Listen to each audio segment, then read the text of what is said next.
Chapter 3. What happened after that, Fluttershy could hardly remember.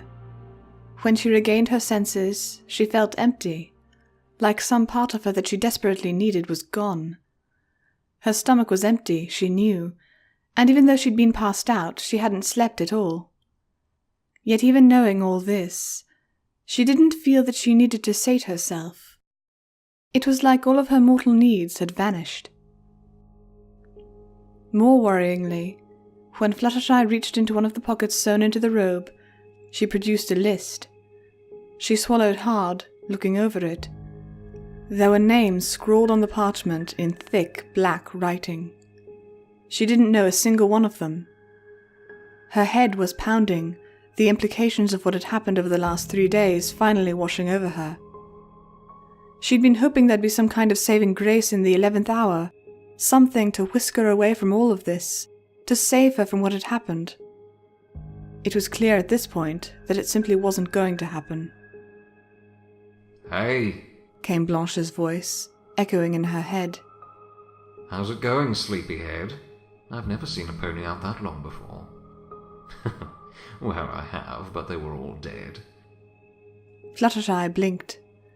There were many questions, but all she could think to say was, "How long?" "About 4 days. Blanche said. Hearing him without seeing him was highly disquieting.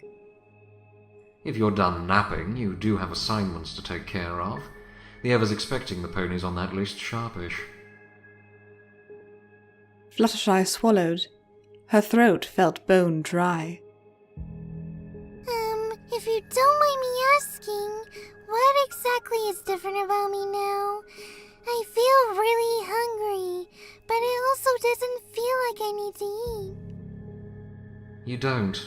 Blanche responded. You'll feel hungry, but there's no actual physical need to eat anymore. Personally, I couldn't tell you how to deal with it, considering I gave up my physical body when I became deaf. I couldn't feel hungry anyway. In any case, you don't need sleep, food, or water anymore, but you can still have them if it makes you feel better, I guess."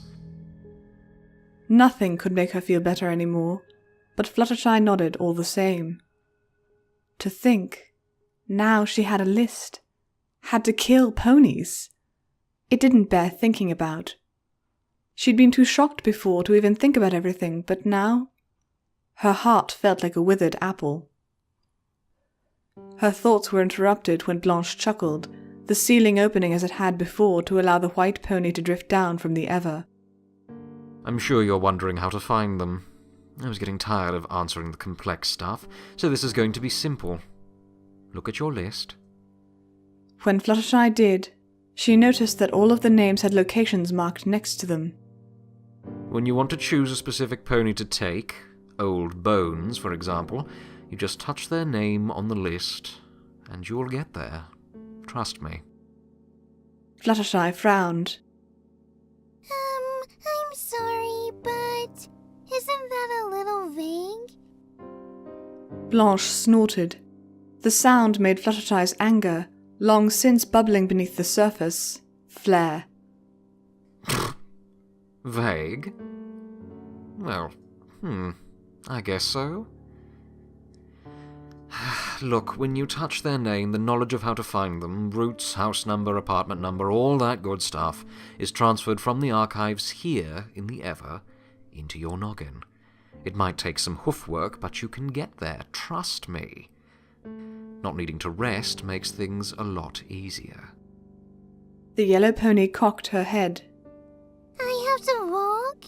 She asked. I hope you don't mind me asking, but why can't I just pop to the places I need to be? She still wasn't used to the idea of all this yet, and Blanche's offhanded comments and rough-edged attitude were wearing thin. "Because," Blanche said, "you don't gain that ability until a little later. I can only speculate, but I'm pretty sure it's to give you time to think about your first few kills while you're on your way to make them." First few kills. The thought made Fluttershy shudder. Well, about that, how am I supposed to She swallowed hard. Kill me, pony. Blanche raised an eyebrow. It's not hard. Just put your hoof up to them and declare in your mind that you're going to draw their soul from their body and send it to the Ever. The rest just kind of happens naturally. Fluttershy shook her head. That's not really what I meant. Blanche sighed. Look, I can't tell you how to cope with being deaf. Beyond telling you what worked for me, that is. When Fluttershy drew back, hurt, the white pony slumped his shoulders. Listen, you'll figure something out. I have a lot of work to do and they didn't tell me I had to hold your hand. I'm sorry if you're confused or whatever, but if I got used to it, so can you. Fluttershy drew back, as if slapped. Somehow she knew that if her friends knew who she really was, what had really happened, well, they'd only given in to avoid making things harder for her. If they'd known, chances were they'd have turned up at Blanche's doorstep demanding that he rescind his choice. The thought made Fluttershy giggle, but it also sent a pang of sorrow through her. She hoped her friends would be okay without her. That all? Blanche asked. Or do you have more questions? If you've got anything to say, please do say it now. There's a lot of paperwork waiting for me. When Fluttershy didn't respond, he turned, waved, and began to float upwards. Everything that had happened, Blanche's offer, Angel's sacrifice, her friends, the sorrow, the anger, the indignation she'd felt, the way her heart had twisted in her chest, done flips, made her feel like she was going to throw up when she simply took a step. It all came washing back over Fluttershy in an instant, as though the floodgates of her mind had finally exploded. Wait! Came Fluttershy's voice, suddenly solid, unflinching. Blanche twitched in surprise, wheeling around. Yes? He asked, irritation clear in his tone. I know I might have said something like this before, and I'm sorry if I have, but... Fluttershy, for the first time since he'd met her, managed to furrow her brows at him, almost like she was angry. But how is this fair? I mean, this isn't just hurting me, this is hurting my friends. She suddenly seemed so confident in what she was saying. Isn't it a little late to raise these concerns? You're deaf.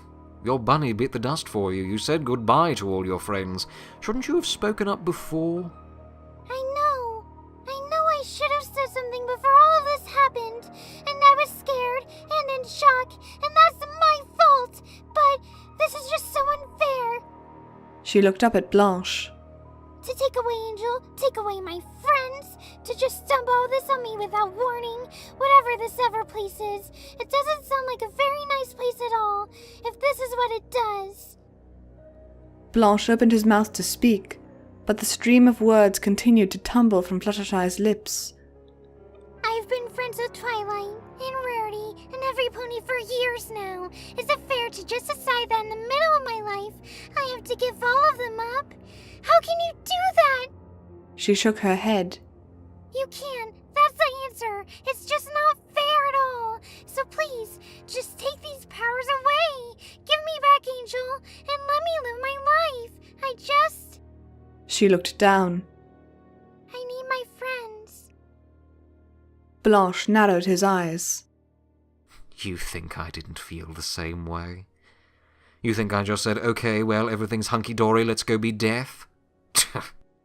He snorted, and Fluttershy's blood boiled even hotter.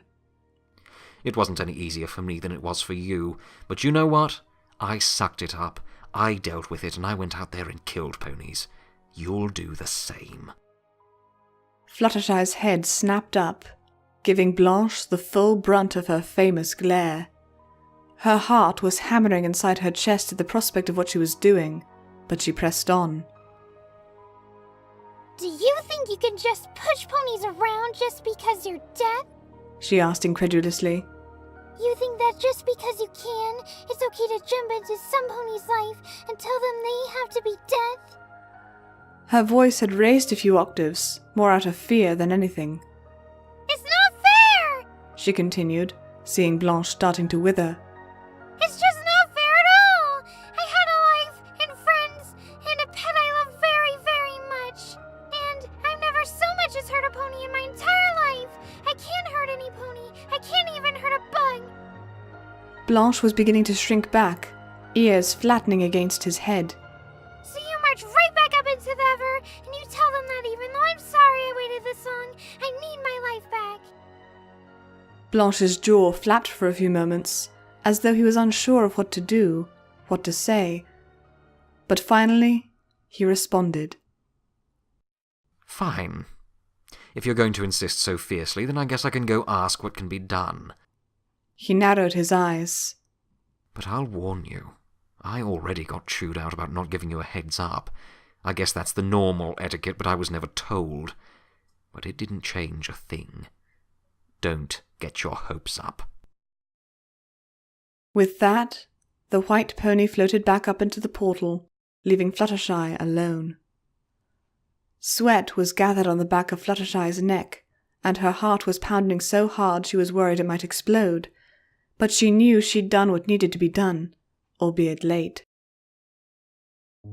Left alone with her own thoughts, Fluttershy began to imagine going back to her friends, telling them that she didn't have to leave after all, getting to see the smiles on their faces again. She began to think about Angel, about cuddling him against her, giving him little kisses between the ears when he allowed it. A small smile crossed Pegasus's face. Pinky would want to have a party for her, no doubt.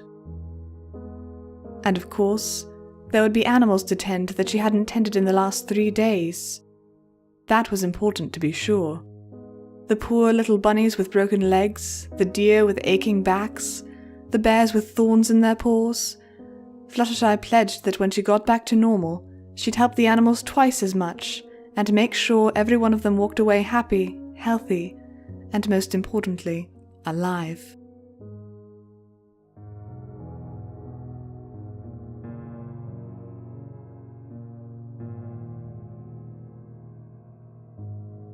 Again her thoughts were cut short when Blanche floated back through the portal, a grim look on his face. Surely he'd been told off by the powers that be, and had been forced to rescind his choice. Fluttershy's famous glare had never failed before. Blanche stood there for several moments, glaring daggers at Fluttershy, before he finally cleared his throat and spoke. Fluttershy's heart pounded in her chest, and the minutes seemed to pass like days. No dice. Fluttershy's mouth hung open unconsciously. No dice? But that wasn't fair. She'd thought that, if anything, the powers in the Ever could help her. How could they have said no? Blanche had already admitted that he'd gotten chewed out for what had happened. How? Hot tears began to well up in Fluttershy's eyes. How could they say no? Blanche sighed and shook his head. Listen, I know you were probably getting hopeful and everything on top of hot-blooded, but... He looked down for an instant. You have to remember that you're dealing with the most significant powers in the universe here, all right? They're, well, not exactly the easiest to convince, no matter how good your case is. When Fluttershy didn't respond, her head hanging limply against her chest, Blanche continued. I asked them as sincerely as I could. They chewed me out again, but otherwise, they said my decision was final, just like I told you. He paused a few moments, as if unsure of what to do or to say, and finally said, softly, I'm sorry. I tried. But... came Fluttershy's voice, sounding far away and very small. all I want is to be with my friends again. I just want to see Angel again. Is that too much to ask? Blanche bit his lip. No. He said. Not at all. He took a deep breath. Fluttershy, what you want, The words came out awkwardly, as though Blanche's tongue was knotted. It's reasonable, okay? It's the same as I wanted, but... Oh, Celestia, how can I say this? The Ever, as I understand it so far, well, it's more a force of nature than anything. The things it says, the things it does, the decisions it makes, even the souls housed inside, they're impossible to fight. I know it was me that made the final decision, and it was my mistake not to bounce the idea off you first, try to convince you. But I can't change what I've done any more than you can. I can go back up and beg for you as many times as you ask me to. As your predecessor, I am, in a way, at your beck and call. But it's not going to change anything. I'm sorry this happened to you, I am. But trust me, I picked you for a reason. I picked you... He shook his head. I can't say why, not yet. But rest assured, as little comfort as it might offer, I picked you for a good reason, and now that decision is made, well, there's no fighting it. The Ever is a greater power than either of us by a long chalk. Trying it would be like fighting fate. Fluttershy sobbed, looking up at Blanche. But if the Ever is supposed to be, well, good and everything... The white pony shook his head.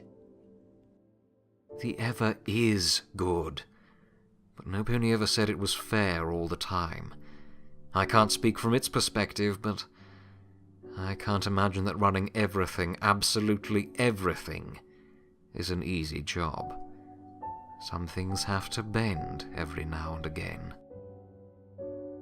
When it became clear that Fluttershy wasn't going to engage him further, Blanche tried to force a smile. Fluttershy, I promise you'll grow into it. That's all I can promise, but you will. There'll be tears, trust me, and a lot of anguish, and a lot of hating yourself, but eventually you kinda get used to it. Fluttershy twitched at that, and Blanche floated up towards the Ever. It'll be okay, he said, awkwardly as ever, and floated away, leaving the Pegasus alone once again.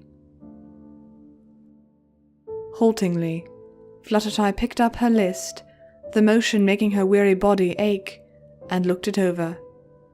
Old Bones, Crazy Legs, Blue Mountain, Pale Horse. There weren't any ponies she recognized, but Fluttershy figured that was more because of the Ever than luck. The Pegasus knew she couldn't lie around crying forever. Her eyes were already raw, red, and puffy, and besides, she just didn't have it in her to cry anymore. Nothing was going to change, that much was very clear now, and moping around, well, it wasn't going to change the Ever's mind, whatever it was. Crumpling the list in her hoof, Fluttershy stuffed it into the pocket of her robes, drew her hood over her face, and opened the door to her hallway.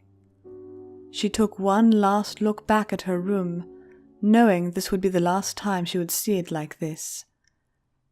Giving a long, drawn-out sigh, Fluttershy closed the door, feeling like she was shutting the last of her hope inside.